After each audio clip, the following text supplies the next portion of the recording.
You guys, I'm not a virus.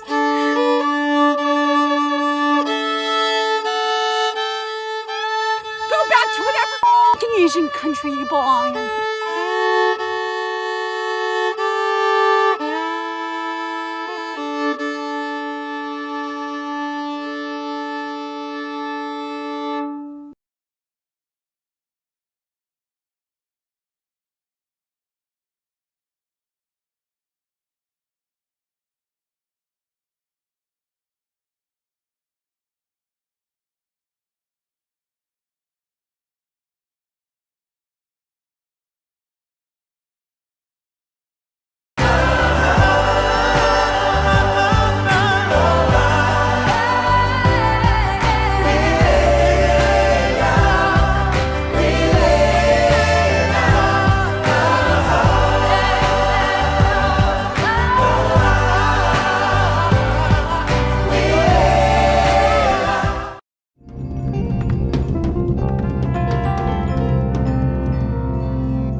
Good morning, everyone.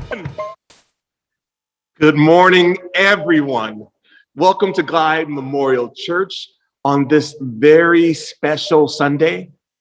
We try to make all Sundays special because you are here with us and you have allowed us into your homes and You have joined your hearts and your families with this family. So we're really grateful that we are gathered here today.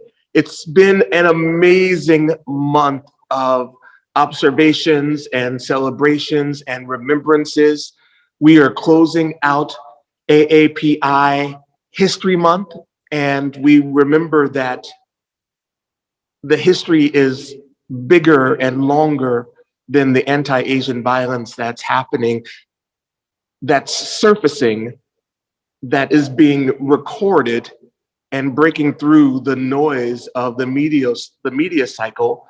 We know that the history is longer, vaster, more creative, and more woven into this American history than is given credit. So we continue to lift up the voices and the stories of AAPI folks and family and friends. And we have a very special guest teacher today, Sita Baumick, who's going to bring an amazing lesson and teaching and sharing. And we're really excited. And it's going to be interactive. So you should be prepared to respond to some of the prompts that Sita will bring forward. It is also the month where Ahmaud Arbery would have turned 27. It is also the month we observed the 1 year since George Floyd was murdered. It was a celebration of Mother's Day, and we observed Mental Health Awareness Month. We understood Palestinians are starting to feel more and more like Black and Indigenous and people of color in Oakland who were being pushed off of their homeland. It was also on the heels of the coming, that's so funny, on the heels of Pride Month, we observed Harvey Milk Day, the fallen gay activist. So we honored Harvey Milk this month. It was also Pentecost Month, where we all got to hear the God of your understanding in our own voice and language. We also pray for an end to anti-Semitism and violence exacted upon our Jewish friends and family. And it's also Memorial Day. And today we hold the sacrifices, the struggle, that enlisting and entrusting of so many lives to military service. We pray today for the moral injury of those who fought and killed in wars and battles and came home to families who would not possibly understand the theater of war. We hold in memoriam all who died serving and who died as veterans on this Memorial Day. All of that to say is that you are welcomed here, even if we did not call you yet. Listen for your name, Black and white, straight and gay, young and old, gender conforming and gender non-conforming, dim, sim, femme, and straight. You are all welcomed here to be a part of this radically inclusive, extravagantly welcoming, open and affirming, unconditional, loving place called Glide Memorial Church. So on behalf of our CEO and president, the one and only Karen Hanrahan, on behalf of our co-founders, the Right Reverend Cecil Williams and Janice Mirikatani, our board of directors, our senior leadership, our amazing and dedicated lay leadership, and our amazing and dedicated congregational life leadership, our church office, our celebration team, our congregation. We want you to know that you, your family, your friends, your community are all a part of our family, friends, and community, and you are welcome here. And let's call this celebration and this sacred ritual open. And let us pray that the peace and love, joy and abundance, recovery and healing are all the answers to all the prayers that you bring into the celebration. And if today is your first time worshiping with us, being here with us, being in community with us, and learning and loving with us, please raise your hand. And in the chat, that just means wave emoji around and let folks know you are here so we can love on you and welcome you into the fold and family. And we will also provide a way for you to stay connected to us. We want to send you our Congregational Connects newsletter, and there's a link in the chat right now that will allow you to stay connected to us, and we can stay connected to you. The virtual prayer basket is now open, and that means that the chat has turned into our prayer basket, and you should now place your prayers in the prayer basket. If you need a prayer for yourself, just type the word me in the prayer. That's all it takes. We will pray for you. Even if you don't know what the prayer is for, you just feel like you want someone calling your name this week in a way that is loving and supporting and is trying to do something for you, let us call your name in prayer this week. We meet every Wednesday night at 6 p.m. and we call every prayer and every name that comes forth in our prayers, in our prayer basket. So if you need a prayer for your home, your house, your family, your friends, your block, your neighborhood, city, state, this nation or this world, a situation, you need a door opened or a door closed, you need somebody to go away, or you need somebody to come close. All the prayers are welcome. And we ask you now to put the prayers in the virtual prayer basket in the chat. If you would rather send your prayers outside of the chat and submit them online, there's a link where you can do that, or you can always email the chats as the prayers as well, and we will collect them all from all the sources and pray over them all. So please take some time and let us do what we have come to do, which is to pray for you. I'll add George Floyd, activism and activists all around the world. I'll add a prayer to the prayer basket for a request to an end to anti-Black, anti-Asian, anti-Semitic, and on the heels of Pride Month, anti-LGBTQ violence. Who will you add today? Let's pray.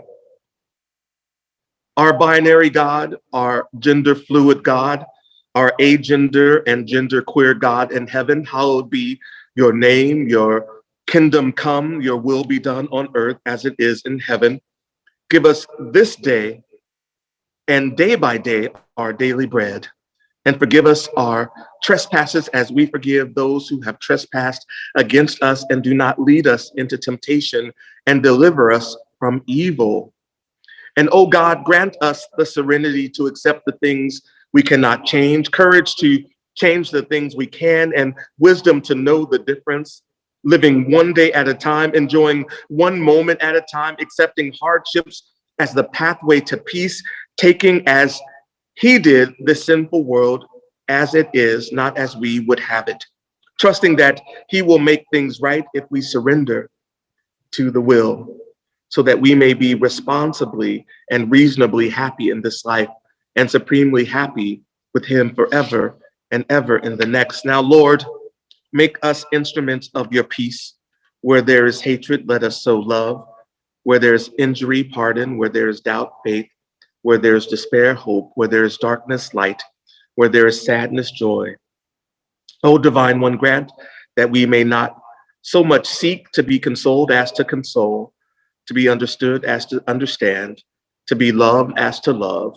For it is in giving that we receive. It is in the pardoning that we are pardoned. And it is in the dying that we are born to eternal life. Amen. Hallelujah. Right on. Shalom. Salam. Namaste. And Ashe. Now, please join your voice to ours as we sing our community song. We're going to sing This Little Light of Mine. Words on the Wall. Reedy's gonna lead us in it this morning. Reedy Williams now. Come on. This little light of mine, I'm gonna let it. Oh, this little light of mine, I'm gonna let it shine. This little light of mine, I'm gonna let it shine.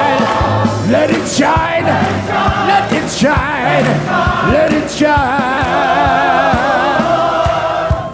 Everywhere I go, I'm gonna let it shine. Hey, everywhere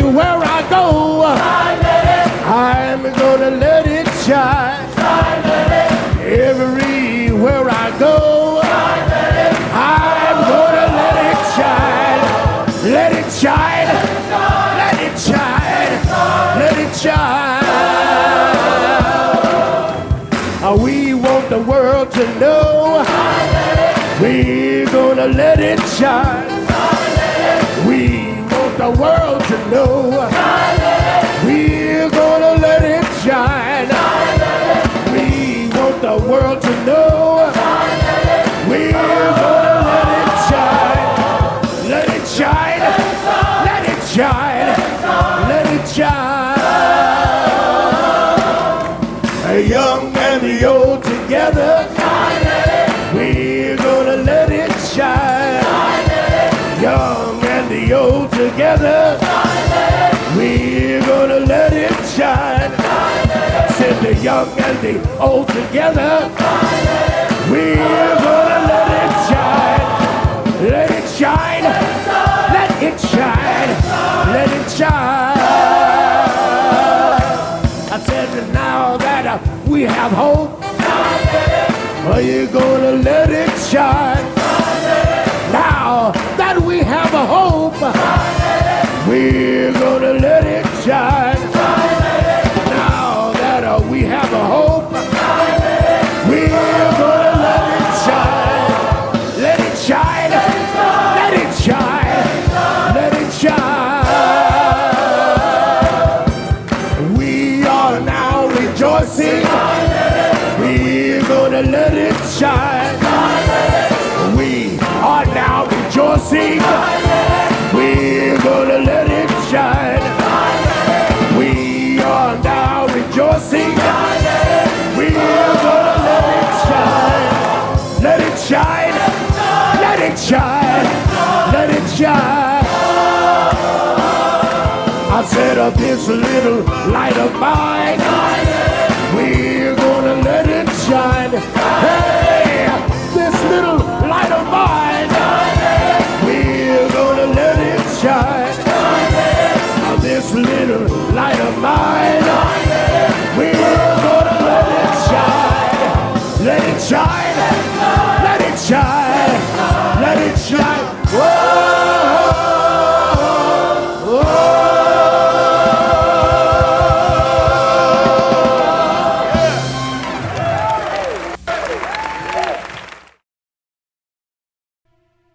Yes, let it shine, let it shine, let it shine. Reedy Williams, a throwback Sunday community song. Oh my God, it was so wonderful to see all those faces from long ago and just bring them back or bring them forward into the future. Good morning, my name is Vernon Bush. I hope you were singing Let Your Light Shine all day long. And as we would do in our in-person celebrations, we would celebrate and just look across the aisle and say hello and good morning. You can do that in the chat. Just put your name and say, hello, I'm here. Let us know that you're here. That's the way how we find out that you're participating. So come bring it. And we're going to do our community embrace right now.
Yes, indeed. We're going to keep letting our light shine as we go into our music. Music is a love of mine. I hope it's a love of yours. It keeps us going. It is the Glide soundtrack that we just so love to bring to you into your home or wherever you are. This morning we have some really great music, and I hope you stay tuned to the whole entire celebration. The first song we're going to do is a song that the choir has been singing, and it's kept us through this year of pandemic and all this unrest, and it's just simply called Heal Us. And that's going to be led by Jonah Montranga. And following that song is a song that Dennis Hersey sings. It's called He's the Greatest. And following that song, we got something really special. Last week, about 20 of us from the Glide Ensemble got together in Golden Gate Park, and we sang for the first time in over a year together. And it was so special. Someone shouted out, "Let's do Total Praise." And that's what we're going to do. So stay tuned. Look at it. Look at all the faces.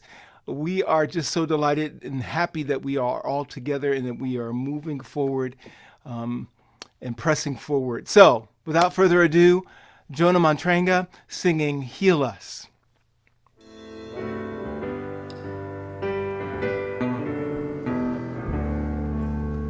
Lord, who blessed Abraham, Isaac and Israel, Sarah, Rebecca,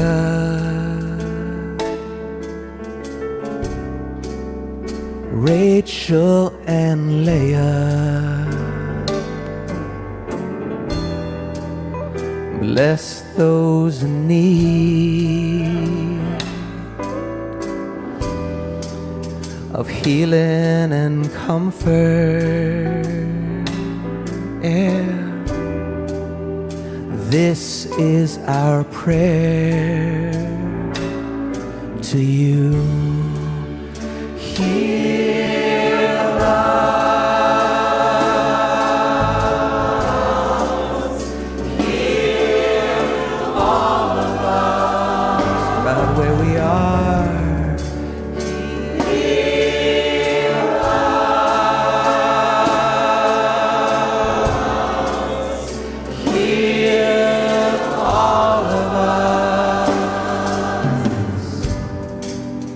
Grant our renewal of our body and spirit, and let us say, Amen. Heal us. I mean, everybody. All of us right here in this room. Heal us, the world, all around the world. Heal all of us. Lord, who blessed Abraham, Isaac and Israel,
coming from you. Your peace you give me in times of the storm. You are the source of my strength. You are the strength of my life. I lift my hands in total praise to you.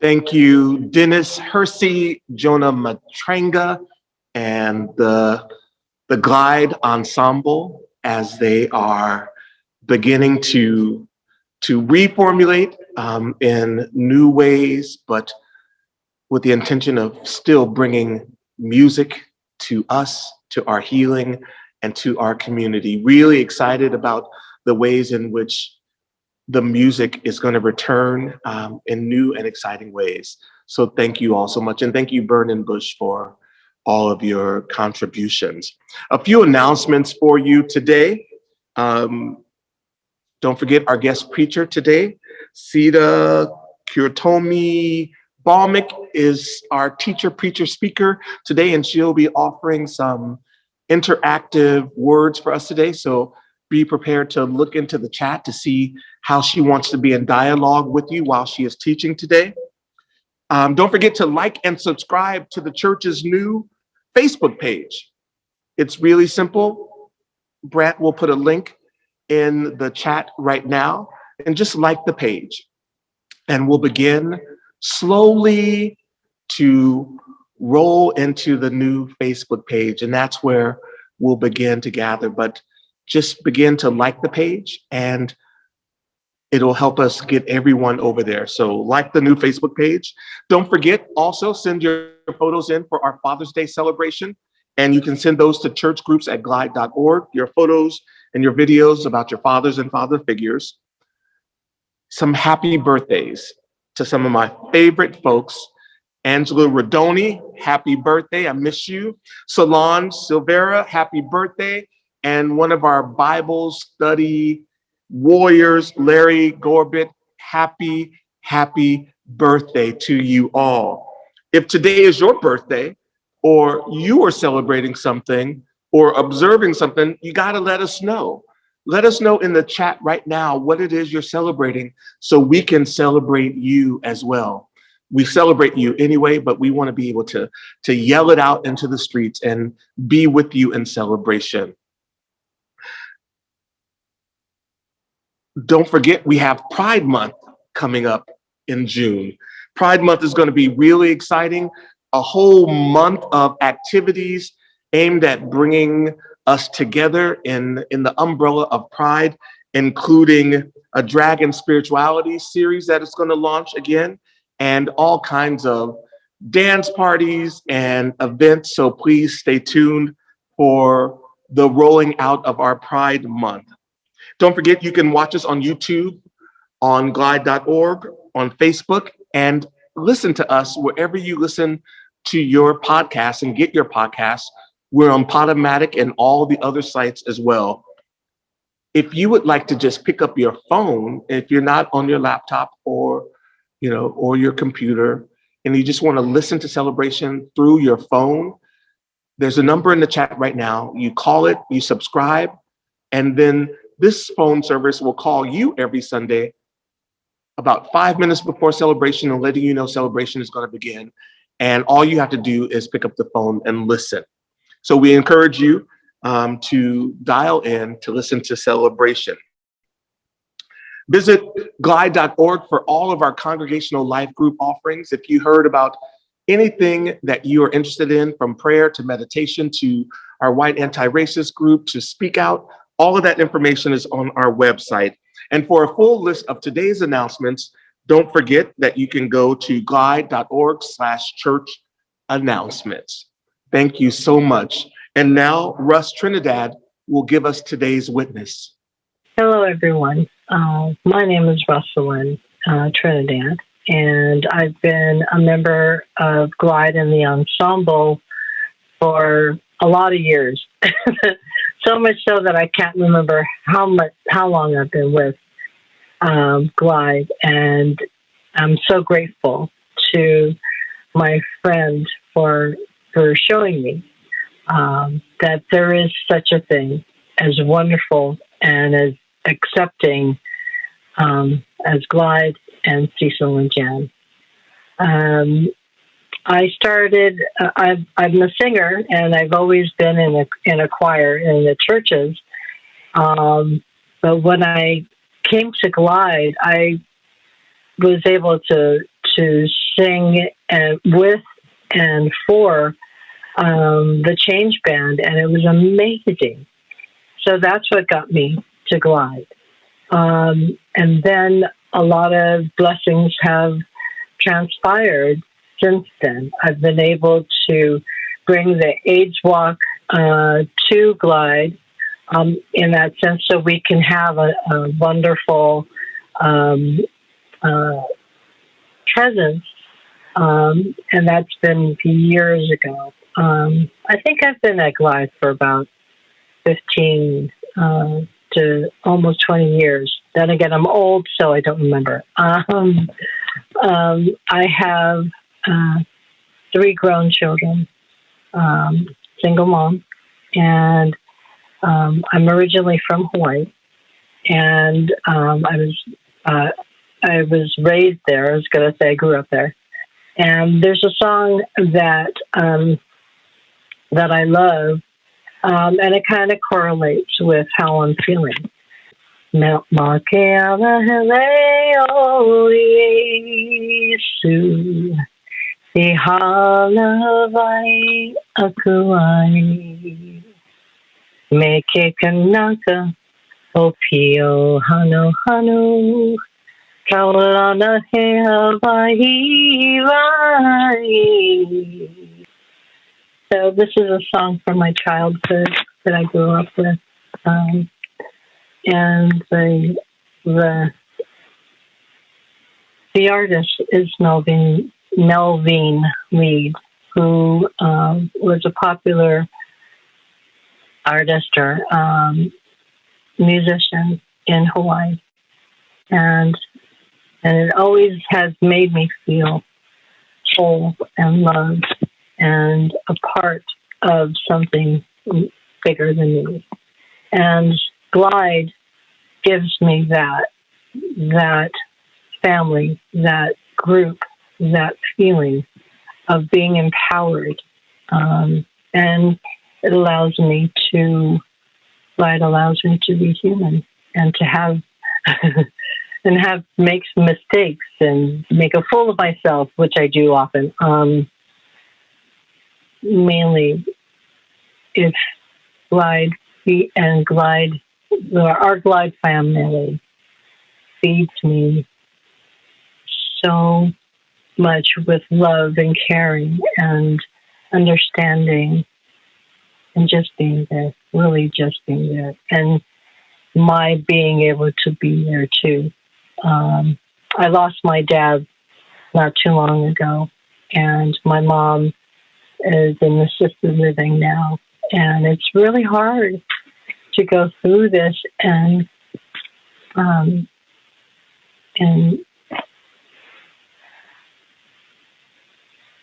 but I know that my dad's in the best place that he can be. I know that I'll see them again when I pass. Hopefully my mom will live a nice long time, but hopefully she'll be able to do the things that she wants to do before she moves forward. So I want to thank everyone in Glide, my brothers and my sisters in the ensemble and the change band. Of course, to Janice and Cecil, that blows my mind still, even for as long as I've been here. My brothers and sisters at Glide, and those of you that I haven't met yet, I look forward to meeting you, and to breaking bread, and maybe just to be on a walk together. So thank you for listening to me and letting me have the chance to share some of my story. And I have a feeling that you're going to hear more as the time comes. Thank you so much. Thank you, Russell and Trinidad, for your witness and for your testimony, for bringing so much of yourself to this community and living in a way where people can see the things that you're going through and can say to themselves, that they are not alone in the things that they are going through, because you are boldly healing in front of everybody. And that's what Glide is and does. We bring folks together in the virtual and in person, and we are healing in front of one another because we're all in recovery from something. And while we're making our way together again after the pandemic, when we are integrating our online with our in person, we're going to need spaces to come together and heal from the past year, more than a year that we've been in the pandemic. So we're going to ask you, if you want Glide to be able to receive even more people, like we receive folks online and we have for the past year, and one day soon we'll be receiving folks in person, and we will be one Glide. And if you know that Glide is a place where people will come to figure it out, to heal, to be seen and heard and held, please give today. We're going to ask you, if you're a first-time visitor and you already get it, that who Glide is a place for the community to have a soft place to land post-pandemic, please give. If you are a member of any of our congregational life groups, if you participate and have not begun your giving, invest in the very place that you get so much life from. And if you're a sustaining giver, oh my goodness, thank you so much for signing up for this donation to come seamlessly out of your accounts. And if folks want to sign up to be sustaining donors, there's a way to do that as well. So there are many ways to give. There's a virtual offering basket. There is a donate button here on Facebook. And then there is another link as well to iGive. All of the ways you can give. Promise me that you're going to start your giving today. And please give and give generously.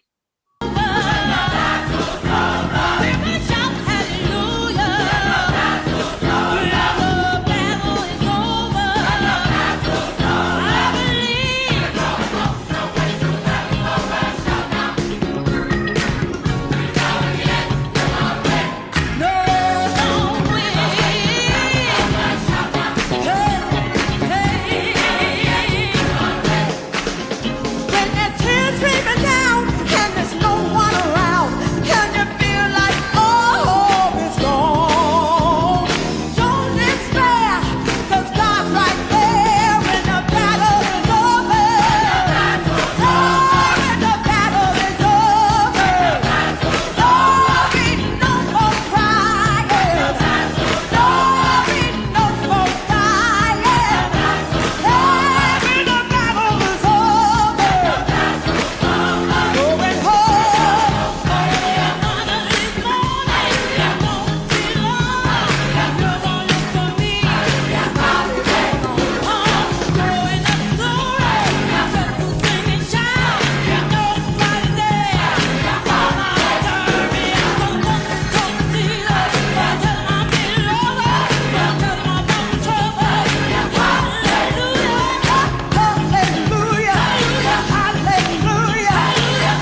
Wow, thank y'all so much. You continue to blow me away with your generosity and the ways that you give to this church. If you want to keep giving or you missed it, you have not. The links will still be active and you can give whenever the Spirit hits you during this celebration. We're going to have one more song from the Glide Ensemble, and then I'll be back to introduce our very special guest teacher for today.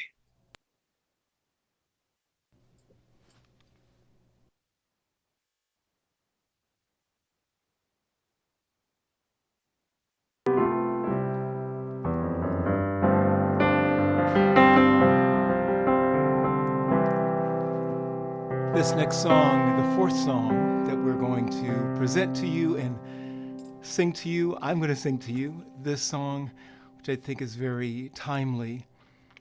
It's just simply Chinese proverb. I actually learned it from Dr. Issei Barnwell from Sweet Honey in the Rock. And I took it and I arranged it, and I just love the song because of what it says. The words go, "Where there is light in the soul, there is beauty in the person. Where there is beauty in the person, there's harmony in the home. Where there is harmony in the home, there's honor in the nation. Where there is honor in the nation, there's peace in the world." Join with me in your thoughts and your prayers.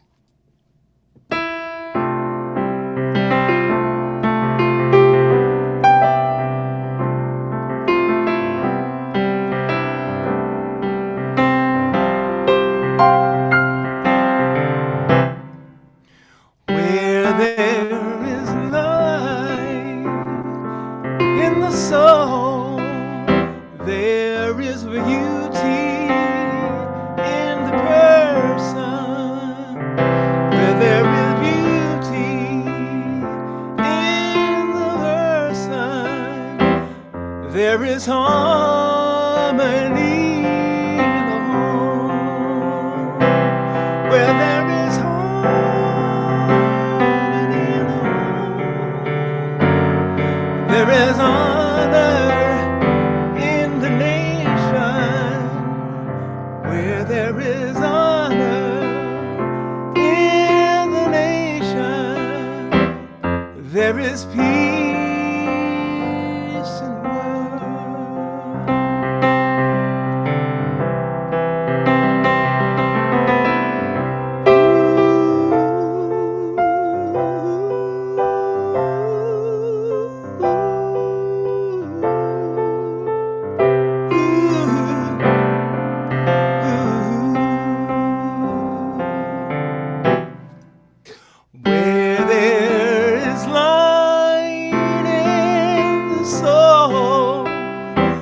There is beauty in the person. Where there is beauty in the person, there is harmony in the home. Where there is harmony in the home, there is honor in the nation. Where there is honor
Thank you so much, Vernon, for that beautiful song. It is now my pleasure and my honor to introduce our very special guest teacher for today. Sita Kuratomi Bhawmik is an artist, writer, and co-founder of People's Kitchen Collective. Born in Los Angeles on Tongva land and based in Oakland, Ohlone land, she is South Asian and Japanese Latin American. As an artist, she has built and destroyed a border wall made of piñatas and patterned the walls of a castle conservatory with curry powder. Sita's work has been called a joyous political critique. With this work, she tells the stories of migration, exclusion, belonging. Sita's first book, forthcoming from Kaya Press, is about the relationships that inspire and shape our creativity. I cannot wait. See more of her projects at sitabhawmik.com. There's a link in the chat. And also visit the People's Kitchen Collective.com. So much amazing work, which I am proud to be a witness to and a celebrant of and a part of often. We bring to you today, Sita Bhawmik. Hello, everyone. Good morning. It's an honor to be with you today, and thank you so much, Minister Marvin, for the invitation. I didn't know I had a bucket list until he asked me to speak. And so I begin today with a deep breath and reflections on belonging as survival. It's something that's been on my mind, and I welcome your thoughts so that we might think through this together. And wherever and however you are joining, if you haven't done so already, please take a few moments to share in the chat. What does belonging feel like? And if the question feels big, maybe just center it in the body. Is it a temperature? Is it a sensation? What does it feel like to belong? And we'll come back to that question later in my talk. We are born into belonging. This is something that I've actually come to believe only in the last couple months. And what has changed for me? Well, I had a baby 3 months ago. And so I've been thinking a lot about all that my child inherits from me and from us. And I thought at first that the one thing I could offer my child was belonging. But I've been thinking about it for this talk. And I realized we actually are all born into belonging, every single one of us. We belong to each other, to our earth, to the stars. We belong to our bodies. We belong to things we did not ask for. Some of them just are. And some of them we choose to change and define for ourselves, like our identities.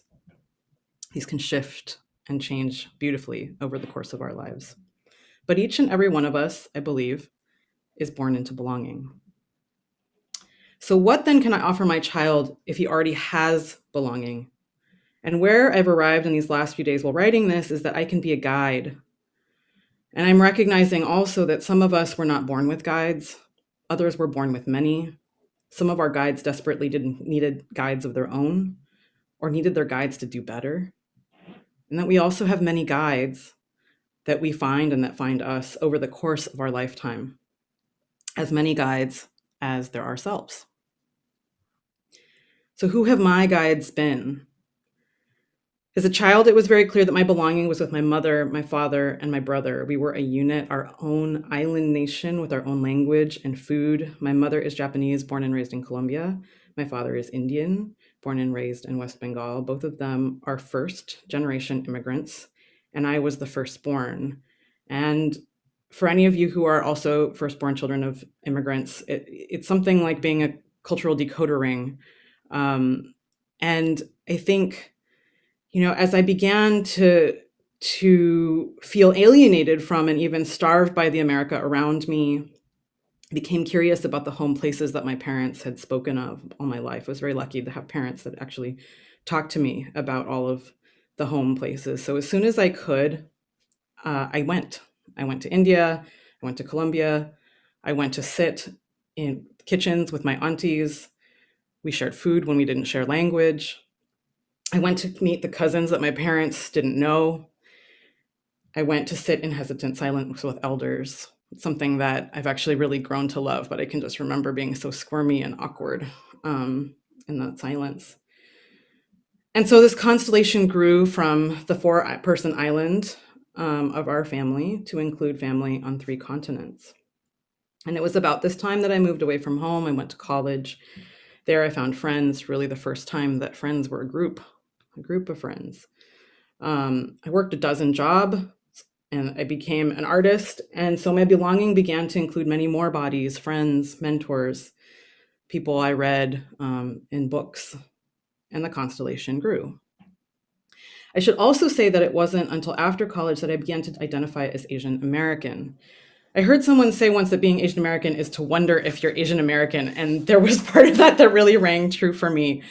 I remember before I got to college, I got a letter in the mail welcoming me to the Asian Student Union, and I thought, how did they know? And I never answered the letter, and I ignored it completely for 4 years of college. And Asian American identity, I think I just want to acknowledge, is particularly complicated because it sometimes includes and excludes Pacific Islanders, Arab Americans, South Asians. There's so many groups that kind of fall in between and don't be really, have that acknowledgement in the American calendar year. And just to put a finer point on it, my mom is ethnically Japanese. My dad is South Asian. I'm not actually mixed race. I'm just double Asian, like super Asian. But who has ever confused Japan and India? And so this category of Asian American holds just like this wild range of experience. And because my mom was born and raised in Colombia, she spoke to me in Spanish and raised me Catholic, along with my dad, who was a devotee of the goddess Kali. And so I ran from the term Asian American because I thought it was limiting. But I realized, you know what? Each of us is so much more than any 2-word term. As activist Yuri Kochiyama writes, life is not alone what you alone make it. Life is the input of everyone who touched your life and every experience that entered it. We are all part of one another. So when I moved to the Bay after college, a mentor of mine, Pato Hebert, pointed me in the direction of Kearney Street Workshop, the nation's largest Asian American interdisciplinary artist organization.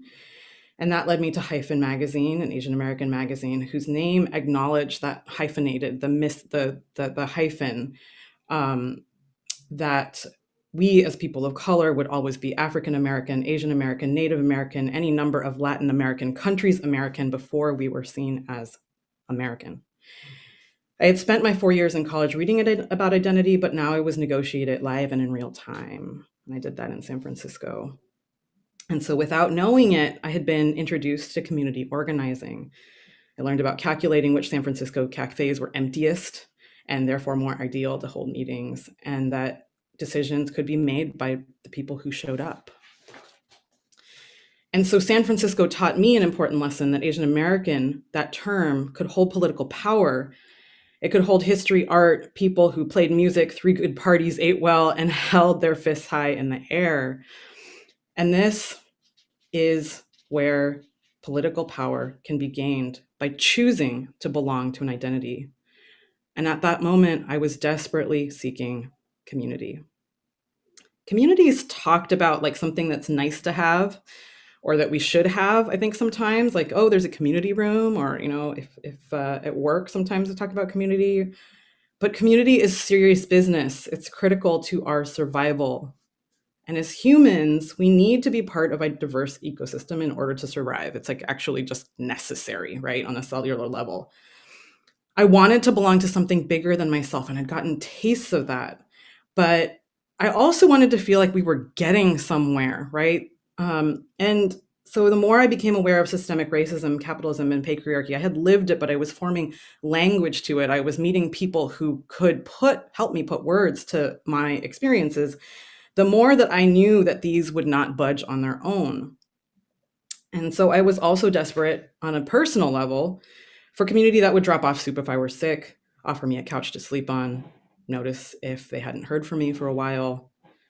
I was looking for a place that I could look like myself and speak Spanish and English, and people wouldn't turn their heads to stare. because if you're stared at, it means that you're different or other and not part of, not within. I was looking for a place where I would be asked, tell me about your people, instead of where are you from? I wanted to belong and to be needed, to be called on by others, to have a place and a role, to be useful, to be guided. And so somewhere in the making of art in organizations like Kearney Street Workshop and Hyphen, and meeting my husband, who was a door to all that I was missing, and cooking obsessively for a leftist soccer group who doesn't keep score, and hustling volunteers for People's Kitchen Collective, an organization I co-founded, and sitting with my 95-year-old neighbor, Miss Barbara, who passed away earlier this year, and picking plums on my old block in Oakland, and spending afternoons at Marcus Books, and taking my students from California College of the Arts to feed the hungry at Glide every semester. Somewhere in there, I found belonging. Today, I'm thought of as a person who knows a lot of people and a person who has a lot of friends, but it's something my younger self wanted so desperately and could not have imagined. And there's this refrain, it gets better. And I think that rang true for me because I belong to something heavier in that I am a survivor. It has taken decades to put the pieces together, and I may never be able to collect all of the fragments. But what I know now is that when something happens that is so overwhelming, the body and mind split from each other to protect each other. They cease to belong to each other so that we can continue the work of living. And if we do continue the work of living, eventually the pieces surface and demand our attention. I was reading about this in Judith Herman's Trauma and Recovery and Bessel van der Kolk's The Body Keeps the Score, and I'll add that these are foundational texts on trauma, but also to my mind don't necessarily intersect all that our peoples know and have survived. But one central and important idea is that a necessary element in the process of recovery is community recognition of harm. That implies then that the community is necessary for us to heal, to survive, and to thrive. We need witness. Witness is what stands in front of the wound and says, I got you, I hear you, I see you, I believe you. It is not what says, what are you looking at? There's nothing to see. Witness is what allows us to speak our stories to fullness, and the scars can remain, but we become more than the wound. And it is heavier truth that many of us don't feel like we have community.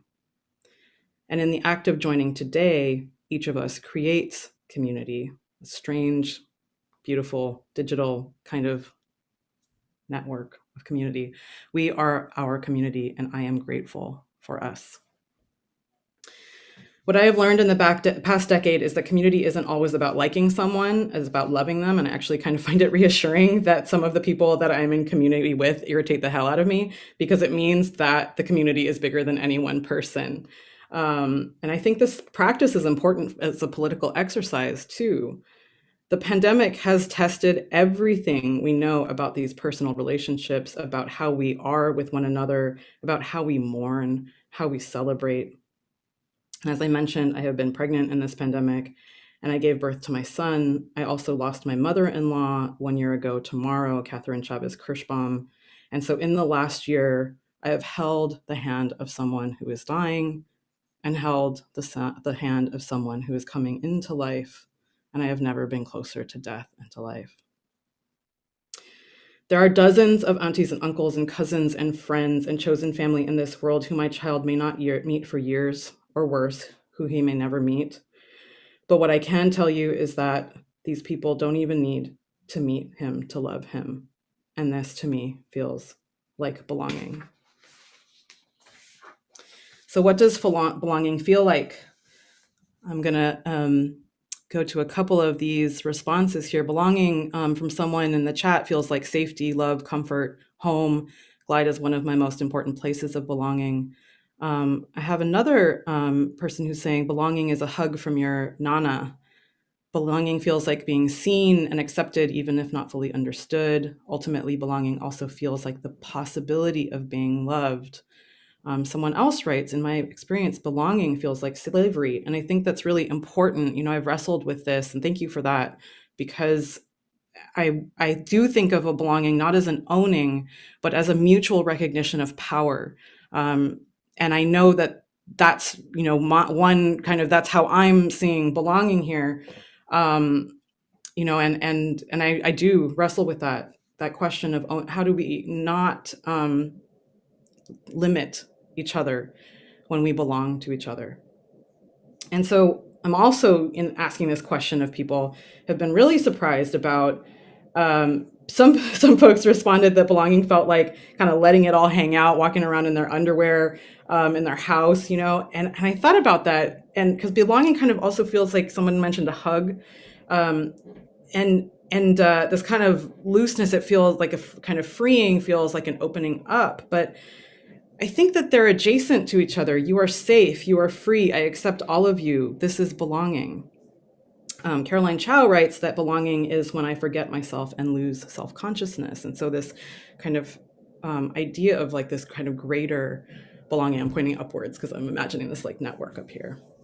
So I'm writing a book right now, and it's titled We Make Constellations of the Stars. And my theory is that the stars exist, that we're not making anything new as artists and storytellers, but that our job is, as people trying to make a way in this world, to draw lines between these points to help illuminate a shape, and that shape can be us, can be art. And we're creating a little shape of belonging here.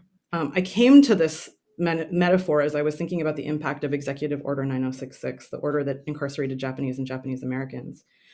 People's Kitchen Collective was working on a meal that Minister Marvin participated in, and commemorating Executive Order 9066. And I was struggling to describe to someone how it had touched so many parts of our shared history. It impacted agriculture, citizenship, religion.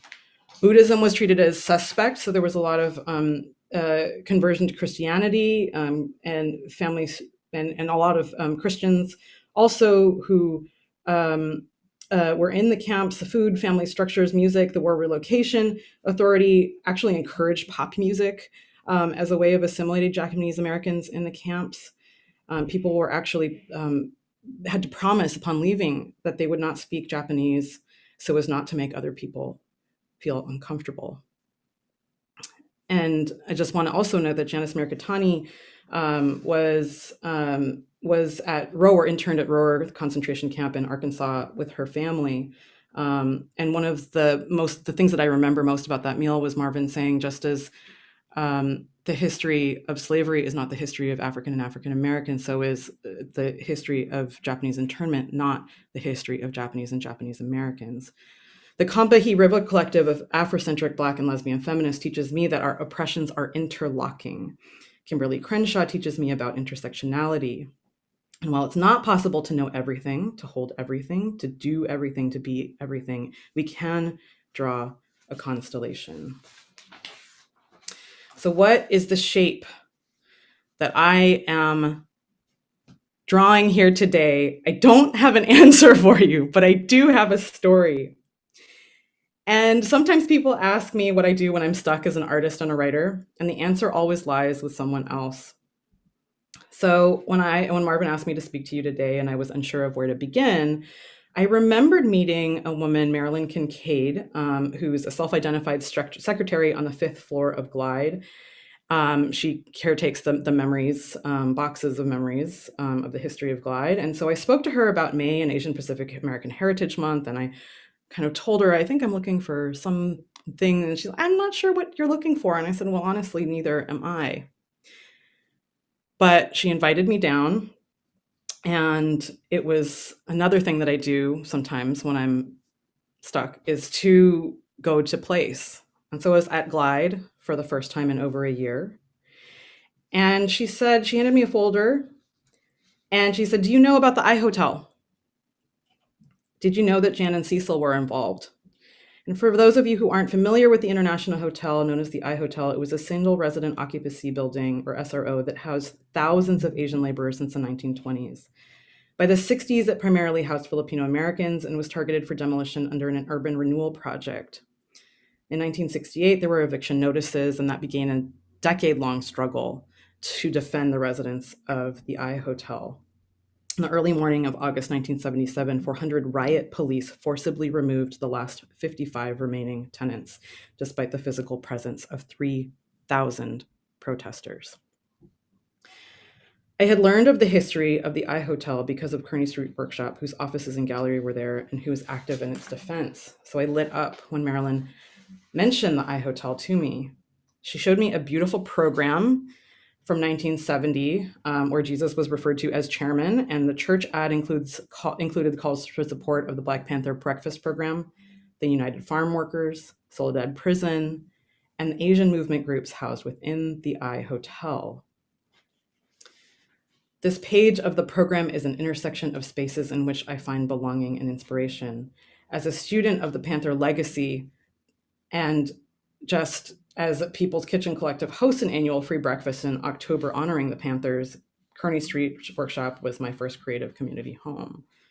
So I happened to mention this to a dear friend, another memory keeper, Yuri Miyagawa, and she responded with this gift of a story. This is my last story for you today. She writes, "There was a youth center in SF Chinatown, Manila Town called Leeways, short for Legitimate Ways. It was established in 1967 by Chinese American, Asian American youth who were mostly the sons and daughters of poor immigrant workers. Most of these youth, like many BIPOC youth today, had very few job prospects, no money, and lived in cramped and rundown housing. In February 1971, I was there when Leeway's storefront was attacked by a whole group of SF police officers with billy clubs and hands on their guns. They threw everyone who was inside the pool hall up against a wall. They had no warrants, but came in and smashed everything.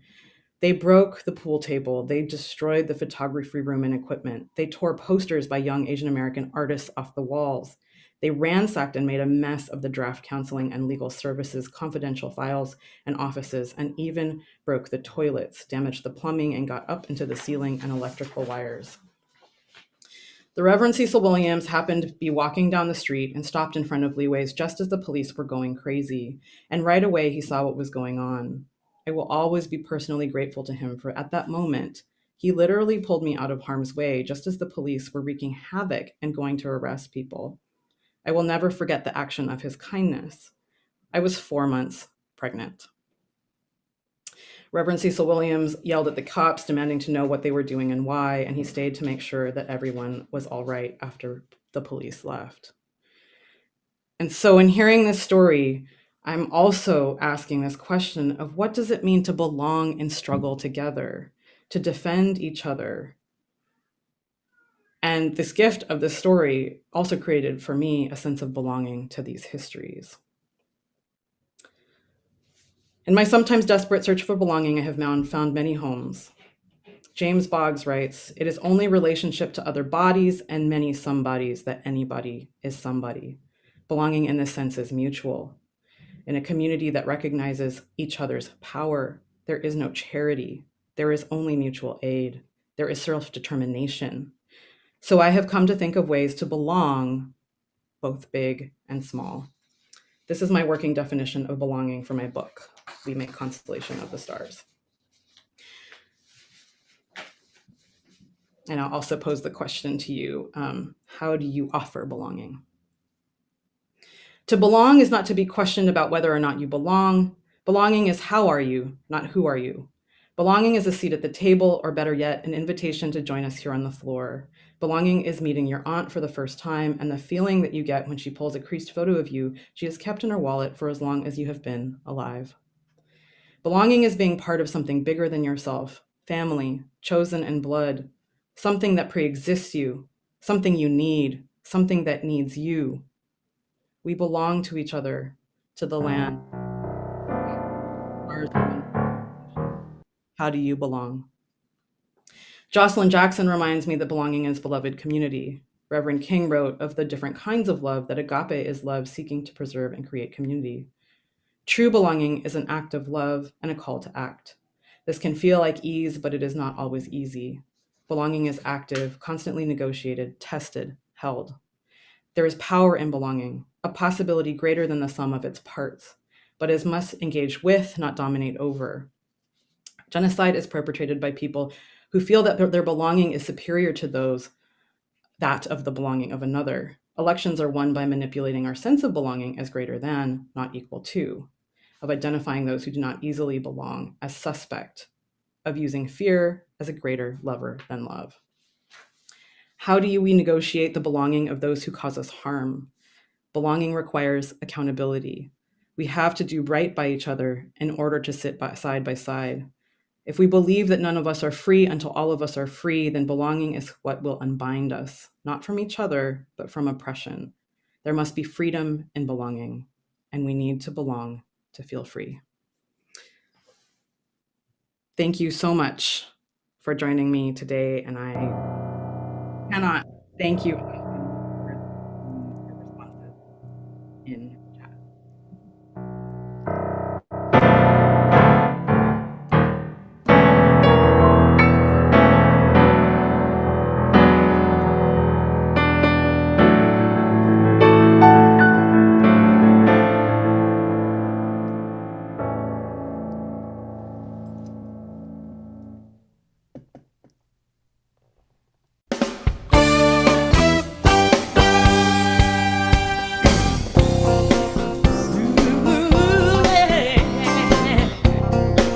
This is my testimony. I've been banging my head up against the wall. I'm trying to figure out why I couldn't have it all. I had a talk with Jesus just the other day. He said if you want it, you gotta come my way. Oh, oh, oh, oh, oh. I surrender.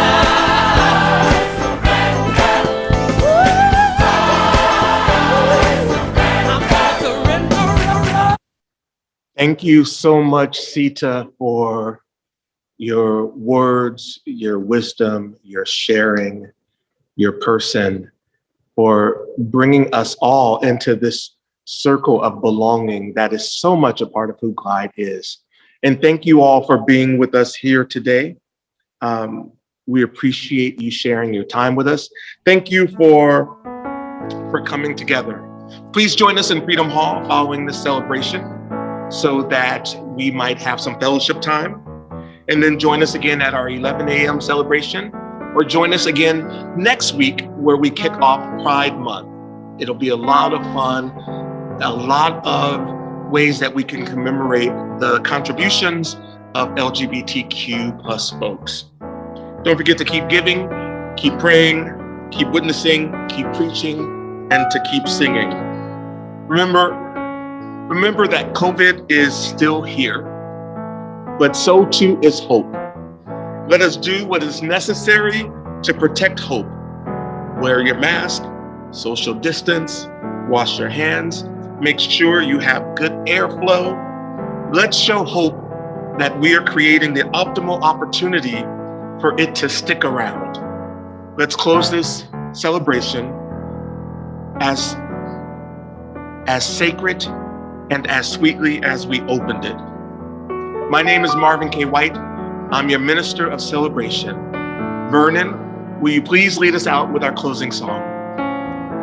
Thank you, Minister Marvin. Let's close with I Am Free. Thank the Lord that I'm free. It starts with you. No longer bound, no more chains holding me. Here we go. I am free. Thank the Lord that I'm free. No longer bound, no more chains holding me. My soul is resting. It's such a blessing. Oh, thank the Lord. Hallelujah, I'm free. I am free. Won't you sing? Thank the Lord that I'm free. No longer bound. No more chains holding me. My soul is resting. It's such a blessing. Oh, thank the Lord. Hallelujah, I'm free. One more time. Oh, I am free. Thank the Lord that I'm free. No longer bound. No more chains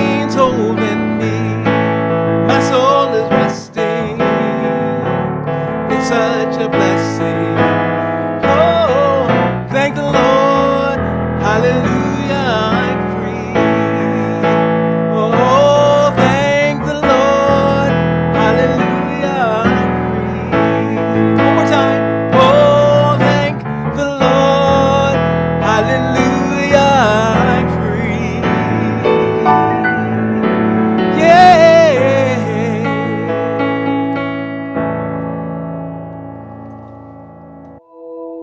Asian Americans and Pacific Islanders, or AAPIs, have served in the United States military in nearly every armed conflict since the founding of our nation.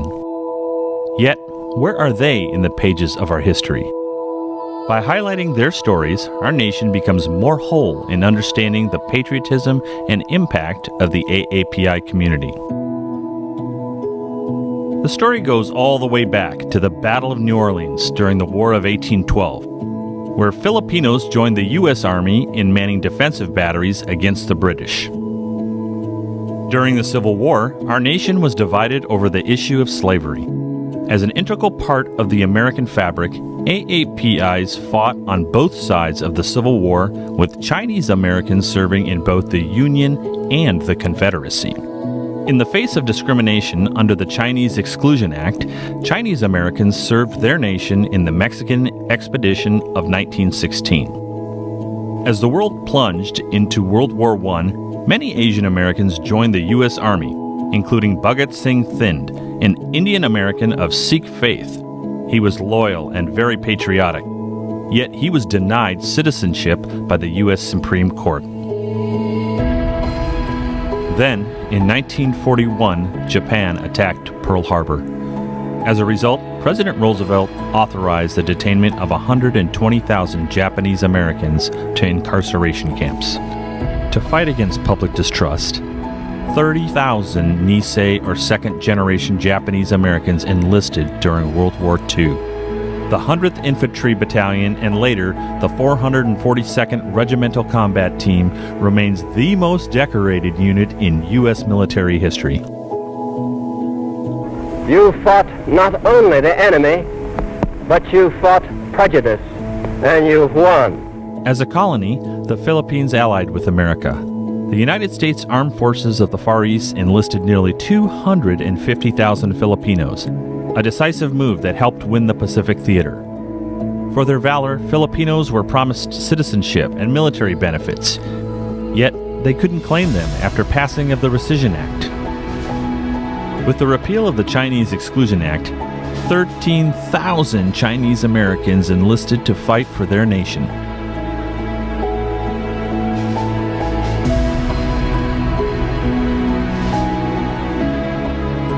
The Women's Army Corps also recruited Chinese and Japanese Americans to support military intelligence efforts. Hazel Ying Lee broke gender and ethnic barriers as one of the first Chinese Americans in the Women Air Force Service pilots.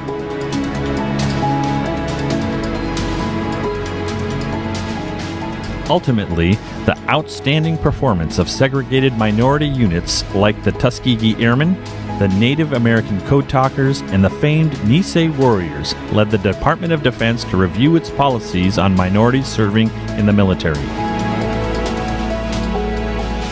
The reviews led to the gradual integration of the U.S. military. After World War II, a large number of AAPI recruits and combat veterans continued to serve with fervor. U.S. military bases in the Philippines recruited Filipinos. At one point, there were more Filipinos in the U.S. Navy than the Philippine Navy. In the Korean War, Major Kurt Chuen Lee and Colonel Young Ok Kim broke barriers of segregation by respectively becoming the first Marine officer of Chinese descent and first Korean American to lead the